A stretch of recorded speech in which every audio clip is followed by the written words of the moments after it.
आइए बच्चों, आज हम आपको क्लास 10 बोर्ड के लिए most important question physics, chemistry, math के बताने जा रहे हैं। मैथ के लिए फिजिक्स और केमिस्ट्री के और बायो के। तो आइए जानते हैं। सबसे मोस्ट इम्पोर्टेंट क्वेश्चन है जो प्रकाश के परावर्तन का नियम पूछता है। और आपतित किरण, अपवर्तित किरण क्या होता है, प्रकाश के परावर्तन किरण, अपवर्तन किरण क्या होता है, प्रकाश के दर्पण लेंस के बारे में क्या होता है, केमिस्ट्री में वो सजाती क्या होता है, इसके बारे में केमिस्ट्री में ऐसे अम्ल और क्षार के बारे में क्या पूछता है, अम्ल और क्षार क्या होता है, पीएच मान क्या होता है, ये सब भर्जन आसवन विधि क्या होता है, बनाने की विधियां, तो इसके बारे में कुछ मोस्ट इम्पोर्टेंट क्वेश्चन समझते हैं। जैसे आप प्रकाश के परावर्तन का नियम जानते हैं, प्रकाश के परावर्तन का नियम, प्रकाश के परावर्तन का नियम आपको पता होगा। प्रकाश के परावर्तन का नियम मतलब एक ही तल में एक दर्पण लेने, समतल दर्पण और एक रेखा बीच से खींच ले, इसको अभिलंब बोलते हैं, अभिलंब। और अभिलंब से कोई दूरी पर एक कोई आदमी है खड़ा, यहां से लाइट जला रहा है इस बिंदु पर, इस बिंदु से ये इसको समतल दर्पण, इस बिंदु से होकर के ये किरणें टकराने के बाद इस तरह से वापस लौट जाती है। तो इस किरण को आपतित किरण, आपतित किरण, इसे परावर्तित किरण कहते हैं,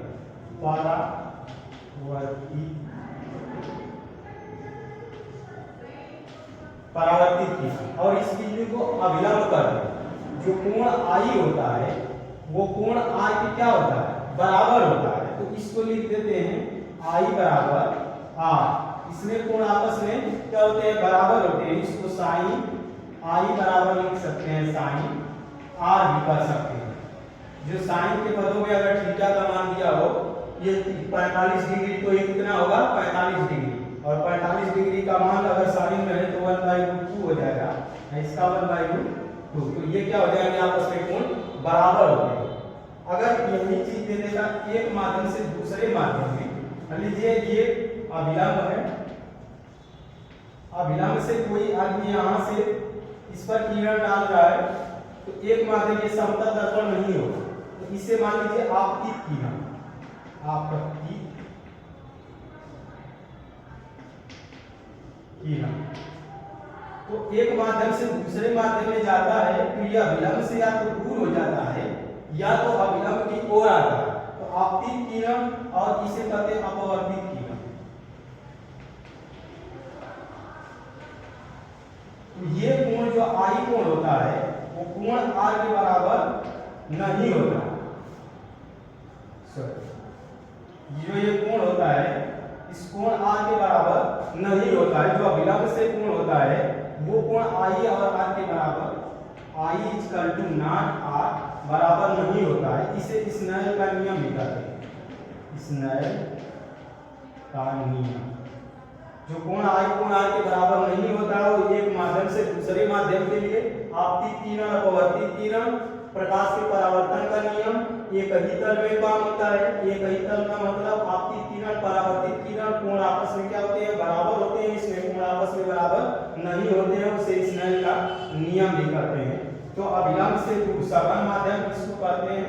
अगर मान लीजिए सब विरल माध्यम है, विरल माध्यम, इसको कहेंगे सघन माध्यम।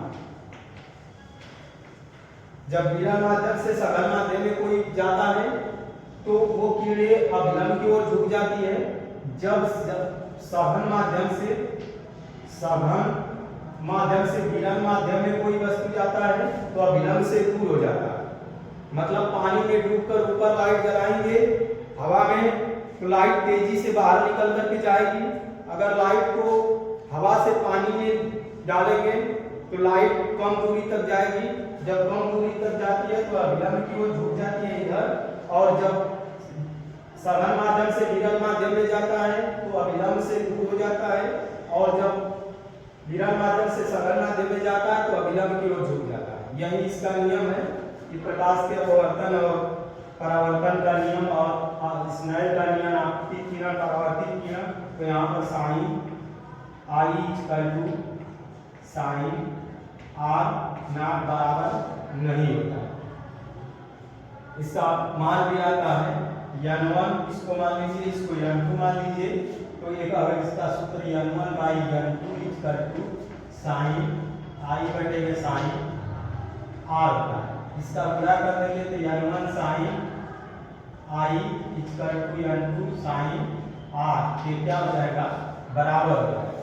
तो इस तरह से हम फार्मूला लगा सकते हैं। अगर प्रश्न दिया हो किसी का कोण का मान और साइन आई का मान आर का मान निकालना हो तो हम फार्मूले को रख कर निकाल लेंगे। अब पूछता है आपको फार्मूला, आपको एल्केन लाइन का याद रहे, CnH2n +2 होता है, इसमें एक बांड होता है, CnH2n होता है, डबल बांड होता है, CnH2n होता है, -2 होता है, इसमें ट्रिपल बांड होता है। इसको कहते हैं एल्केन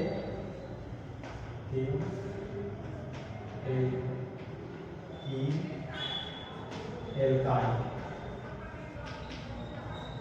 ये तीनों जो होते हैं सिंगल बांड, डबल बांड और ट्रिपल बांड, इसको याद कर लीजिएगा। संतृप्त और असंतृप्त के बारे में पूछता है तो आप लोग याद किए रहिए। इस फार्मूले में रख करके सजाती का मतलब कि इसमें फार्मूले में रखने पर तीनों बराबर आए, एक बराबर नहीं आएगा तो सजाती नहीं होगा। ऐसे प्रश्न भी पूछा है कई बार। और केमिस्ट्री में अम्ल और क्षार एसिड के बारे में pH का मान आप याद कर लीजिए। pH बराबर -H प्लस होता है, इस पर फार्मूला देता है। इस पर अगर pH का मान लीजिए pH का मान pH प्लस का मान 10 पर -6 दे दे तो इसमें रख देंगे तो pH का मान हमारा आ जाएगा -10 पर -6 और इसको इधर लाएंगे तो माइनस माइनस प्लस हो जाएगा। pH बराबर +6 आ जाएगा और pH का मान अगर 6 से छोटा होता है तो क्या कहलाता है, अम्ल कहलाता है, अम्ल।